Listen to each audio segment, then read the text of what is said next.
Next ఇంక D10 వచ్చింది. ఈ ఎదవ రాజుగాడు ఒకడు ఎంటర్ అయ్యాడు. ఇంకా ఆయన తీసుకున్నారు. అన్న అన్నాడు, అరే రాజుగాడి దగ్గరికి వెళ్తున్నాను రా, మరి ఆయన ఏంటంటే బాగుంటది అన్న, ఆడు చేస్తాడు చూసి చేసుకున్నాను. ఇంకా అక్కడ నుంచి ఇంకా రాజుగాడిది ఆగలేదన్నమాట. ఇంకా వాడి డెడికేషన్ కానీ ఇప్పటికీ నేను రాజుగాడికి ఫ్యాన్ అని చెప్తానన్న. ఎందుకనంటే వాడు బయట ఎలా అయినా ఉన్నా ఏదన్నా చేయని, రాజుగాడికి ఉన్నంత డెడికేషన్ D10లో నాకు తెలిసి నేను ఎవ్వరి దగ్గర చూడలే. వాడికి డెడికేషన్ బాబోయ్, నరాలు తెగిపోయాయి, మెల్ట్ ఎక్కిపోయి, వాడి ఫిజియోథెరపీ చేయించుకుని వచ్చి ప్రాక్టీస్ చేసేవాడు. ప్రాక్టీస్ డి టైంలో అప్పట్లో చాలా కష్టపడ్డాడు, బీభత్సమైన డెడికేషన్ చేసేవాడు. నాకు దగ్గరుండి పర్సనల్గా తెలుసు. నేను అప్పుడు కంపోజ్ చేసేవాడిని సాంగ్లన్నీ. కొన్ని సాంగ్లు చిట్టని చేసేవాడు, కొన్ని సాంగ్లు నేను చేసేవాడిని. సో అట్లా ఇంకా గ్రాండ్ ఫినాలే వచ్చింది. యశ్వంత్ మాస్టర్ని కొట్టాలి, ఆబ్వియస్లీ ఆయనే వస్తాడు అటు సైడ్, అతన్నే కొట్టాలి. కొడితే మనోని కొట్టాలి. ఇంకని గట్టిగా ఇంకా నేను 1 month ముందే మా వాళ్ళు అందరికీ చెప్పేసి, అరే నేను వెళ్ళిపోతున్నాను, మీరు ప్రాక్టీస్ టైంకి రండి అని ముందే వచ్చేసి సాంగ్లు ఎలా కావాలని ఎడిటింగ్లు అన్నీ మొత్తం అంతా రెడీ చేసాం. చిట్టన్న మేము అనుకొని మొత్తం రెడీ చేసి పెట్టేసాం. ఇంకా కొట్టు మొత్తం ఇంకా ఆగలేదనమాట. ఇంకా బ్లైండ్గా ఫిక్స్ అయిపోయాం. ఇంకా కొడితే ఇంకా కొట్టాల్సిందే, ఈసారి రాజుగారి టైటిల్ కొట్టాలి అనుకున్నాం. అంతే. ఇంకా ఆ మూమెంట్లో ఎన్టీఆర్ సార్ వచ్చారు, అలా చెయ్యెత్తారు. నేను ఇలా కింద ఇలా పడుకున్నాను, అసలు ఇంకేం చేసి ఇలా ఉన్నాను. కట్ చేస్తే పైన ఉన్నా నేను. అందరు లేపేస్తున్నారు పైకి, నన్ను చిట్టానని సోమేష్ గారిని అందరిని. సో ఇంక అట్లాగా అసలు ఇంకా మామూలు విషయం కాదు. దాని తర్వాత ఏమైంది, అక్కడ కూడా మళ్ళీ ఇంకో సాడ్. అదంతా అయిపోయిన తర్వాత ఎన్టీఆర్ సార్ ఎంట్రీ ఉంది, పులి వేషాలు వేయాలి. ఎవరు లేరు, బాయ్స్ అందరు వెళ్ళిపోయారు పార్టీ చేసుకోవడానికి. అందరు బాయ్స్ అందరు వెళ్ళిపోయారు, నేను ఉండిపోయాను. నాతో పులి వేషం ఇచ్చారు ఇంట్లో ఇచ్చి ఫుల్గా. ఆ ఎంజాయ్ చేసేది కూడా లేదు ఆ రోజు. ఈ అమ్మ గెలిచాము, రూమ్కి వెళ్ళి అసలు అక్కడేమో మా వాళ్ళు మామ ఎంజాయ్ చేస్తున్నాం, చైతన్యం మేము ఇక్కడ అదిరగొట్టేస్తున్నాం అంటున్నారు. ఏమో పులి గెటప్పు, పులి వేసుకొని. మళ్ళీ సార్ కూడా లేరు, రీషూట్ అది. మేము ఉన్నదే ఓన్లీ మమ్మల్ని ఎలివేషన్ తీసుకోవడానికి. చిట్టన నన్ను అన్నా, నేను వద్దన్నా ప్లీజ్ అన్నా అంటే ఎవరు లేరు రయ్యి అన్నాడు. మళ్ళీ ఇంకా చూసుకో వేసి ఊపు మొత్తం పోయింది. గెలిచామన్న ఊపు మొత్తం పోయి 4 నీరసం వచ్చింది. ఇంటికి వెళ్ళేవాడి 4 అయ్యింది. పడుకొని లేచి ఆ పెయింట్ కూడా ఉంటుంది కాళ్ళకి అలాగే ఉండి ఇంకా ఇంటికి వెళ్ళేటప్పుడు చిట్టన్న లేడు. ఇంటికి వెళ్ళిపోవాలి, ఇల్లేమో పక్కన దుబ్బేస్తున్నారు, ఇంటికి వెళ్ళిపోవాలని. డబ్బులు లేవు వెళ్ళడానికి. ఏంట్రా నాయన ఎలా ఎలా ఎలా ఎలా అని 300 ఉన్నాయి. ఆ 300 ఇస్తే ఆ 300 తీసుకుని పాపం చిట్టన్న గెలిచి మొత్తం అంతా ఊడిచేస్తాడు డబ్బులన్నీ. 300 తీసుకొని వెళ్ళి ఆకలేస్తుంది. వెళ్ళేటప్పుడు ఏంటంటే వీళ్ళు కరెక్ట్గా ఛార్జీలకి ఇచ్చేవాళ్ళు. వెళ్ళేటప్పుడు మరి భోజనం ఉండాలిగా, అక్కడికి వెళ్ళిన తర్వాత భోజనం ఉండాలిగా, ఛార్జీలకి ఇచ్చేవాళ్ళు.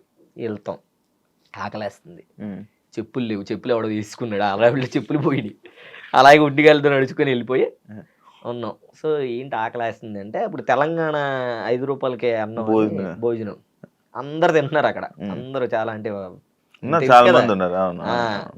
ఇంకా అలాగా ఎవరో ఒక ఆయన, ఒక పిచ్చాయన ఉంటే ఆ పిచ్చాయన లైన్లో మేము కూడా నుంచొని కూర్చొని 5 రూపాయలు అన్నం పెట్టుకొని అక్కడ 5 రూపాయలు అన్నం తిని బస్సు ఎక్కి నీ అమ్మ టైట్లు కొట్టాం, అట్లీస్ట్ బిర్యానీ కూడా తినట్లేదు మనం అని 5 రూపాయలు అన్నం తిని బస్సు ఎక్కి చెప్పులు లేకుండా అలాగే ఇంటికి వెళ్ళి అట్లాగా ఇంకా అలా అయిపోయింది. డీ జోడికి సోమేష్ గారు నేను ఫిక్స్ అయిపోయాం. సోమేష్ గారికి నేను మాస్టర్, సోమేష్ గారికి కంటెస్టెంట్ ఫిక్స్ అయిపోయాం. ఇంకా ఫిక్స్. చిట్టన్న కూడా చేస్తానరా, ఓకే డన్, అంతా బాగుంది, అదర కొట్టేద్దాం, నువ్వు ఏం టెన్షన్ పడకు, నువ్వు ఇంటి దగ్గర ఉండి మొత్తం నేను చూసుకుంటా ఇక్కడ అన్నాడు. ఓకే అన్న డన్, చూసుకుందాం అన్న. నేనేమో ఫోన్ చేస్తాను, అన్న నేను రావాలా, నేనేమైనా చెయ్యాలా చెప్పన్నా, వచ్చేమైనా కంపోజ్ చేయాలా, నీకేమైనా ఇదంటే అవసరం లేదు రాబీ అని అన్నాడు. కట్ చేస్తే సోమేష్ గడి సెలెక్ట్ అవ్వట్లేదురా అని అన్నాడు. అన్న అదేంటన్నా మరి సోమేష్ గడి సెలెక్ట్ అవ్వకపోతే ఎలా అన్నా, లేదురా నేను ఆయన సెలెక్ట్ చేపిస్తాను, నువ్వు కంగారు పడకని. సరే షూటింగ్ డేట్ దగ్గరికి వచ్చేస్తుంది, అన్న ఏం ఫోన్ చేయట్లేదు. సోమేష్ గడి సెలెక్ట్ అని ఫోన్ చేశాడు ఒకరోజు. సోమేష్ గడి ఫోన్ చేసి అభి సెలెక్ట్ అయ్యాను అవి అంటే, వీడు సెలెక్ట్ అయ్యాడంటే ఇంకా నేను కూడా సెలెక్ట్ అయినట్టు కొరియోగ్రాఫర్. కానీ నేను పిచ్చ పార్టీ ఎంజాయ్ చేస్తున్నాను అక్కడ. కట్ చేస్తే షూటింగ్ డేట్ రేపు అనగా ఈరోజు నా చిట్టాన్న ఫోన్ చేసి, అరే అభి నువ్వు ఇంకా చిన్నపిల్లోడివే, అన్నోళ్ళు నిన్ను వద్దన్నారా, ఇవన్నీ నువ్వు హ్యాండిల్ చేయలేవు అని చెప్పారా అన్నోళ్ళు అని చెప్పేసి చిట్టన్న నాకు చెప్పాడు. అప్పుడు ఇంకా చిన్నోండి కదా, కుర్రతనంలో ఉండండి, ఇప్పుడు కుర్రోండిలే, బట్ అప్పుడు ఇంకా నాకు బ్రేక్ అయిపోయింది, మళ్ళీ బ్రేక్ అయిపోయింది. ఇంక చిట్టన్న మీద చాలా కోపం వచ్చింది నాకు. ఏంటి అంటే వాళ్ళు చెప్పపోయినా చిట్టన్నే చెప్పాడు, ఇది వీళ్ళు చిట్టనే చెప్పుంటాడు అని ఇంక నేను బ్లైండ్గా ఫిక్స్ అయిపోయా. ఓకే. ఇంకా ఆహా! ఇలాగా ఈయన ఇలా చేస్తున్నాడా? శేఖర్ మాస్టర్ దగ్గరికి వెళ్ళావంట కదా. అది ఇది అహా! లేదు లేదు. మీ ఇద్దరికి ఏదో ఇష్యూ వస్తే నువ్వు శేఖర్ మాస్టర్ దగ్గర అసిస్టెంట్ గా వెళ్ళావని అన్నారు, అది లేదు లేదు. కాదా? ఛీ! మనం అది ఎప్పుడు కాదా? శేఖర్ మాస్టర్‌కి అసిస్టెంట్ చేయలే. చేయలేదా? అహా! లేదు. ఓకే. అది ఆఫర్ ఫేక్. తప్ప అది. ఆ!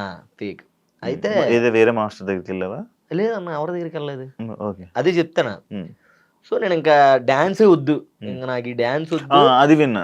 మానేస్తాం డాన్స్ మొత్తం పూర్తి మానేస్తా అని చెప్పి ఇంక ఫుల్‌గా నేను తినడం లావైపోయాను బాగా. అప్పుడు ఇంకా చైతన్య మాస్టర్‌కి కూడా ఛాన్స్ వచ్చింది ఆ సీజను. చైతన్య మాస్టర్‌కి ఛాన్స్ వస్తే ఆయన దగ్గర అసిస్టెంట్లు ఎవరు లేరు. అరే ఇంక ఎన్ని రోజులురా ఇంక అలా ఖాళీగా ఉండి ఇంక అలా తింటూ అలా అయితే అవ్వదు. నువ్వు అంత బాధపడాల్సిన అవసరం లేదు. నువ్వు మన దగ్గర రా, నా దగ్గరికి వచ్చి చేసుకో అని అన్నాడు. లేదన్నా అసలు నేను డీఏ చేయను. ఇంక అది ఇదంటే లేదురా నువ్వు కొరియోగ్రాఫర్ అవుతావు. నీకు టైం ఉంది. నువ్వు ఖచ్చితంగా అవుతావు అంటే దీని గ్యాప్‌లో నేను ఏజ్‌లో చిన్నోడిని అని అన్నారు. నాకు ఇవ్వనని అన్నారు. నాకన్నా కన్నగాడి చాలా చిన్నోడు.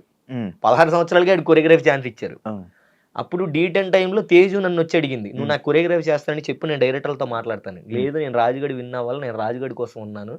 చిట్టన్న కోసం ఉన్నాను. నాకు ఛాన్స్ వస్తానని అనలేదన్న అక్కడ. సో అప్పుడు తేజుని కన్నగడికి ఇచ్చారు.